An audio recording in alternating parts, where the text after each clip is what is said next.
Hey folks, how's it going? Professor Kent Lee here with Intermediate Writing. Today I'm going to do something a bit different. I'm going to kind of talk about some things that I saw in the midterm papers, and based on that give you some advice on making nicer, prettier final papers. The topics are somewhat different, but the advice is relevant. So the things I'm going to talk about today will mainly cover like the general structure of the paper, the including the intro, the thesis, the organization and structure. Then I'll talk about using and citing sources. I'll talk about details and support, the contents, specific contents, and then the style. So I'll talk about those factors right now. So first, with the introduction, the main problem I saw in introductions was lack of a very specific thesis or objective or a research question. Another problem was sometimes introductory material that was just really vague and doesn't lead directly to the thesis, but that was true in maybe a few cases. Most of the time, though, you were good about starting with a specific topic, specific discussion of the specific topic from the first sentence, and leading, though, to the main point. So in some papers, the exact research question or objective of the proposal was not really clear in the introduction. And a typical reader, whether it's like a committee looking at research proposals or, business, the company looking at this, if it's not clear in the first paragraph, at least in English speaking culture, they're maybe not going to read the rest of it. You need to get their attention and tell them at the very beginning what exactly is your objective, your goal, your purpose.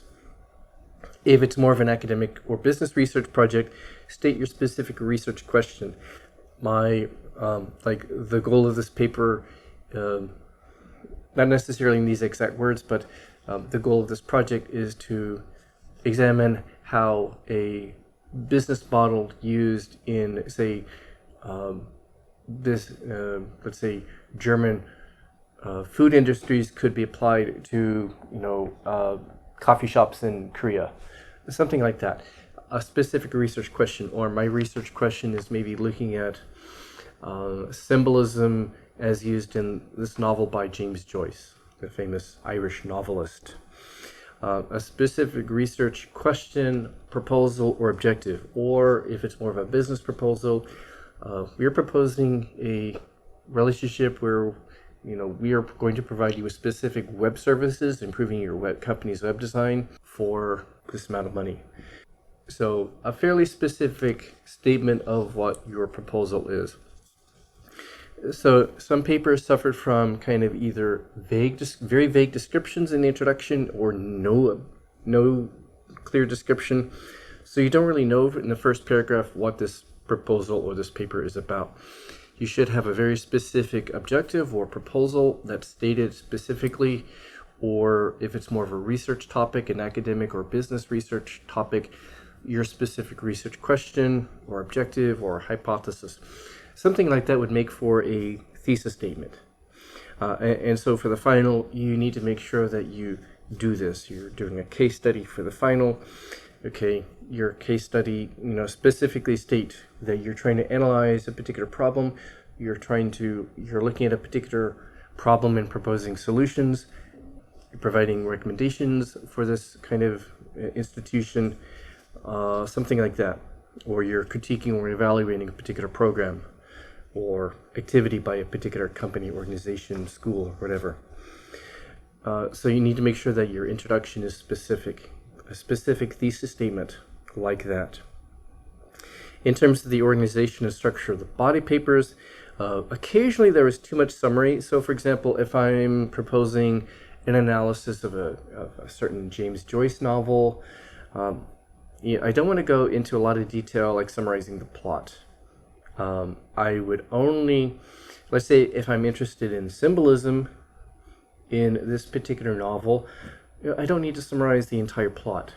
That's too much background. It's not really related to my research question. My research question is this use of symbolism in this novel. So I would only need to summarize or talk about aspects of the novel, summarize parts of the novel or the plot or the characters or events that are going to be relevant to my research on symbolism in the novel. That's all. Or I could also talk about how James Joyce used symbolism in previous novels, and I'm looking at how it's used differently in this novel. You would also, in some cases, you need to do more of a literature review. That is, you look at past research. If I'm looking at symbolism in this novel, I need to look at what literary scholars have written about symbolism in James Joyce and cite them and show that I have something different to say. Show the value of your research. If I want to investigate how a certain maybe business model that's used in another country could be used to invigorate maybe the coffee shop industry in Korea with maybe a new creative business model, one that's maybe being used by some kind of shop in Europe. Okay, I need to cite some sources. I need to talk about how cite some sources that talk about the challenges of coffee shops in Korea, over competition or too many, they lack distinctiveness. Cite sources that talk about this business model that's being used elsewhere and how it could, be really cool if used here to, improve the coffee shop business. So sometimes some background was too much. It was non-specific, overly general. Okay, let's say you're talking about a community service project in a particular province or state in a country. Don't spend too much time talking about data about the whole country. Try to focus more specifically on, say, data and challenges facing this particular population, the particular group of people, like young people, children, elderly people, in this area, in this city, or in this state, or in this province. Some data about the country would be okay, but there should be more focus on background that's specific to this case. So avoid too many details that are not really directly relevant to your research question or your objective. And then in the body, some of you need more specific topic sentences. So you have your thesis, my research question is this. Break it down into, use an outline. I'm looking at symbolism in this novel. Well, okay. Break it into subpoints where each one is a specific topic sentence in your outline that's going to be developed into a whole paragraph. Symbolism in the early part of the novel, in the early part of the character's life, symbolism at this particular key point in the character's development, and then symbolism at the end of the novel, something like that. Have specific topic sentences or main point statements in the body paragraphs. Next, I'm going to talk about citations. So one problem was not using any kind of proper format. So I don't care which format you use. There are different citation systems out there.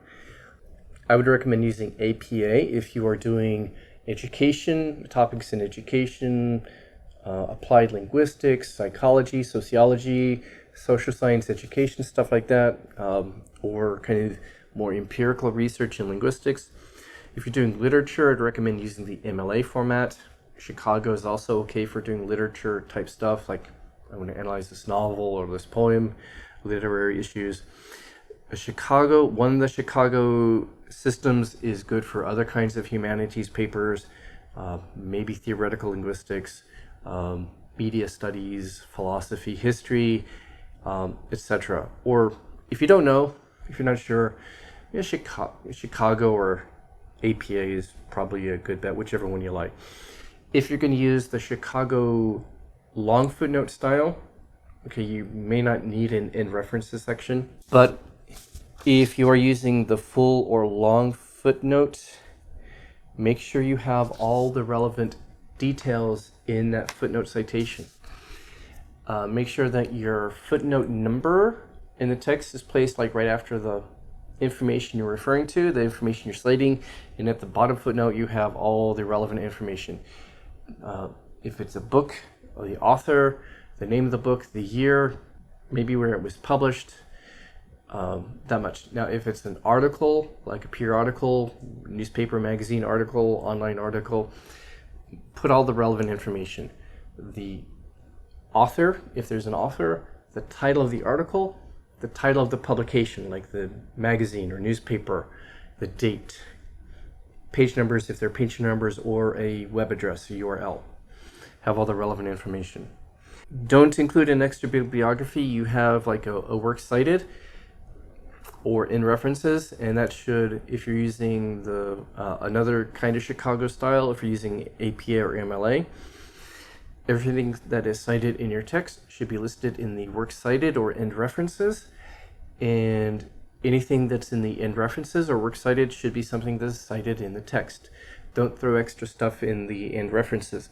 Don't include an extra bibliography section of stuff that was not cited in the paper. You only need works cited or end references. That's it. If you're using the Chicago short footnote style, we have like short footnotes, like just the author and a brief title in the footnote at the bottom of the page. Your works cited or in references section should have full information about the source. Again, like for articles, author, title of the article, name of the publication, the year or date, page numbers or URL. And that's also true for APA and MLA styles too. There's a Chicago in-text style where you have an in-text citation, parentheses, author, year, and full information in the works cited. I'm going to talk about that in a lecture video in about a week or two. Really fun stuff, I know. Cite anything that is not unique information, something the reader would not know. And cite it properly, use proper format. I'm not going to be too picky about little things, like if your punctuation is off or you didn't underline something. I'm not too picky about little things, but you should have all the information that's needed, and you should try to follow some kind of standard format. Don't cite unsupported claims or hearsay. Hearsay is like, oh, I heard this. Cite a source. Don't just say, I've heard that, such and such, blah, blah, blah. Or I've heard this, some people think this. No, cite a source. Otherwise, it's hearsay. It's secondhand information, and it's not reliable. Okay, then there's a problem with what I call bling sources. So bling bling is a slang term for like heavy gold jewelry that hip-hop singers wear to show off how wealthy they are. Well, there's citation bling, as I call it, which is citing a source is just to throw in some sources for decoration. Looks good. I mean, just throw some sources in because the professor said I need 3 sources. I'll just throw in this. Well, some of the sources are sometimes bling. So one type is citing like some really good or even famous sources or famous scholars in the field, but you don't really use them in a meaningful way. I'll just throw in a famous citation by Einstein or Shakespeare or Chomsky, but you don't really show that you've read it and understood it. You're just throwing that in like bling. Is decoration, just to add a reference. If you throw in something like, if you include a citation like that, use it meaningfully in arguing or developing your ideas or contents. Don't just throw it in there. Same thing with like really technical, heavy academic sources. Don't cite some heavy academic source that you probably didn't read or understand. Cite stuff that you've actually read and understood and can meaningfully talk about in your paper. Don't just throw in some technical source or heavy academic source that's probably beyond your level just for citation bling. Don't cite sources that are really not relevant to the information you're talking about. Occasionally I saw this. Yeah, don't do that. Direct quotations, that can be a sort of citation bling. Only use a direct quotation if the exact words are really important. The way somebody said something is really important or cool. Otherwise, summarize it, paraphrase it, and then cite that. Don't just throw in direct quotations just to fill up space. If you do include a direct quotation, then you should comment on it and explain why what it means for us. Interpret it, comment on it, talk about it. Don't just throw in direct quotations if you do use them. Either comment on them, explain them, or just paraphrase and summarize them and cite them. The next section, details or contents in the body. So some problems, I wasn't expecting, very detailed budgets or timelines, but you should have enough justification. It should be clear why you're asking for this much money or this much time. More reasonable budget information or timelines. If you say, I need $4,000 to travel, okay, why? Where are you going to go? What are you going to do with that money? Give a clear timeline for some kind of a project, like a community service project, a research project. Give more of a clear, reasonable timeline that kind of says, I know what I'm doing, I know what I'm talking about, I have in mind what I want to do. Sometimes you need kind of more specific results or results that you expect or outcomes. For example, maybe it's a business deal you're proposing. Well, describe the outcomes. If my company does this for your company, what would be the expected outcomes, results, benefits? Kind of talk about specific results you would expect. Specific results. And talk about like actions and outcomes, cause and effect. If our company can redesign your website, we can boost your sales by 10% because we've done it in the past for these other companies. Evidence. Again, we did this for some other companies. Evidence for what you're saying, for your claims. Cite sufficient support. In some cases, whether it's an academic or business research project, talk more detail about your research methods or steps. The steps, more convincingly. That shows you know what you're doing. You've thought this out in detail. Not just I'm going to read this novel and consult some sources, and more specific timeline. What you're going to do. Or if it's a business plan or community service project, in some cases you needed kind of more specific, believable, credible kind of timelines or outlines of the project steps. Show the need for this project. If it's an academic or business research project, cite some past research on this, what we call the literature review, as in research literature, past published research on the topic. To justify your plan or your research project, or to justify your research question and why it's needed. What are you going to do that's kind of new or cool or interesting, something different? Provide some rationale, some research, some data, some evidence, some justification for what you want to do, regardless of the kind of project that you're doing. Again, all of this advice holds true for the final. And I'll talk more, maybe next week, more about the final paper. And I'm going to go through some of these points again because they are important and worth repeating in your analysis, like in your case study. Cite sources that clearly explain maybe your analysis and why you think things are this way. Specific data or evidence to show why you think your analysis is the best one, or why you think your proposed solutions are good and would work. Cite evidence for it. Or for your evaluation, if you're evaluating an educational program or evaluating an NGO, cite research, cite specific examples to show your critique, your evaluation is credible. Maybe evaluated according to some kind of model or some expected outcomes. This education program should have done this, but it failed to do so. Cite data, cite evidence. Unclear values, so make sure that your project, whether it's your midterm proposal or your final case study, has some clear value, either in terms of it tells us something interesting and new, helps us to understand a problem better, helps us to maybe plan better, it can help these kinds of companies do better, it can help these kinds of schools perform better. It shows some clear value or purpose in what you're doing. Next section, style. So if I gave you low marks for style, look at maybe some things like your sentence form. Are you using like short, simple sentences, choppy sentences, like a choppy kind of rhythm? Combine sentences, use some connectors, like there's actually a list of connectors in the appendix of your book, I think.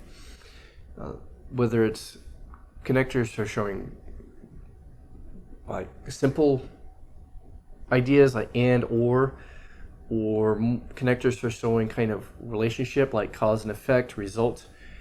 So thus, as a result. Therefore, in the end, as a result, due to this, something like that.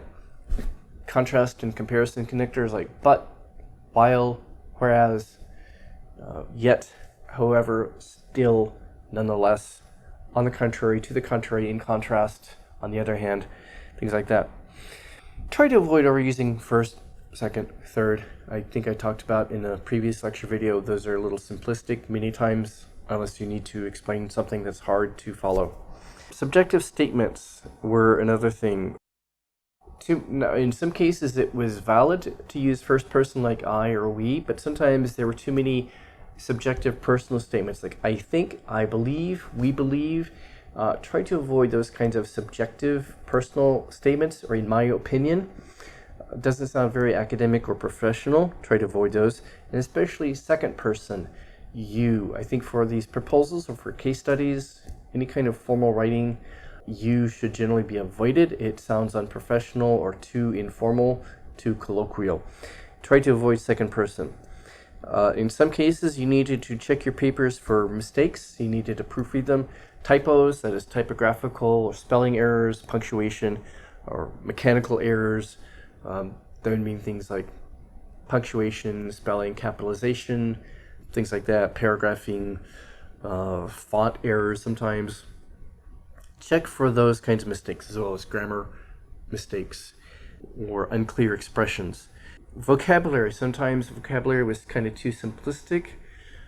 Try to expand your vocabulary. For one thing, consult a thesaurus, that is a synonym dictionary like thesaurus.com, to find better expressions instead of repeating the same common words over and over. Try to vary your vocabulary. Ultimately, if your vocabulary is too simple, one class is not going to fix that. It's really up to you, because if your grammatical style or vocabulary are at too simple a level, no classes are really going to fix that. It's up to you, especially if you're an English major. You need to do extensive reading. That is, you need to engage in a lot of reading in the language apart from your class assignments and class materials. You need to devote yourself to regularly reading materials, different levels and different genres, every day, every week, every month. Day after day, week after week, month after month, year after year. It's up to you to engage in extensive reading. That is, do a lot of reading in the language. It should be something that you would want to read, you would enjoy reading, or you would be interested in, and it should be about your level. If it's too hard, you're going to get frustrated and give up. But if your style scores were really low, you probably need to do a lot of extensive reading in English and expose yourself to different varieties of reading materials, stuff that's written by and for native speakers in different areas and different subjects, different topics, whether it's news or business or current events or anything that's of interest to you, but a wide variety of reading materials and on different subjects. Because it's only through extensive reading that you're really going to train your brain to become more proficient with grammar, with especially more complex sentence grammar and sentence style and vocabulary. It's only through extensive reading that you're really going to grow your English or foreign language ability. If you can go to a country and immerse yourself in the country, in the language, spoken language all the time, that's ideal. But even then, you need to do a lot of reading to really train your brain, get your brain used to the language more. And if that's not an option for you right now, if you're here in Korea or in another country, of course, extensive reading is definitely the best thing you can do to improve your language skills, your verbal skills, your grammar, your writing and vocabulary abilities. Finally, this proposal is kind of designed to be somewhat practical and help you, because many of you are probably going to work at companies where you need to do writing like this sometimes. A lot of business or professional writing will be something like this in some ways.